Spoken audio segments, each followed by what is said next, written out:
Hey guys, so today I'm going to show you the formulas today and now. These are cool formulas in Excel. Basically, it does what it says on the title. It will give you what today is, and when you put in now, it gives you what today and the time is. Um, yeah, it's a bit of a strange one because I came across someone the other day who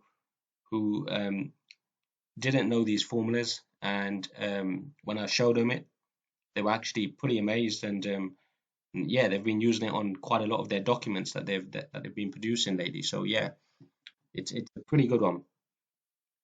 So the way we want to present this formula is very basic, very easy, very simple to remember.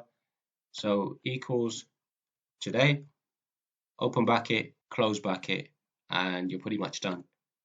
That's today, and now open bracket, close bracket again, and that's the time right now.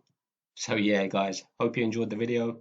Thanks a lot, and please subscribe. See you later.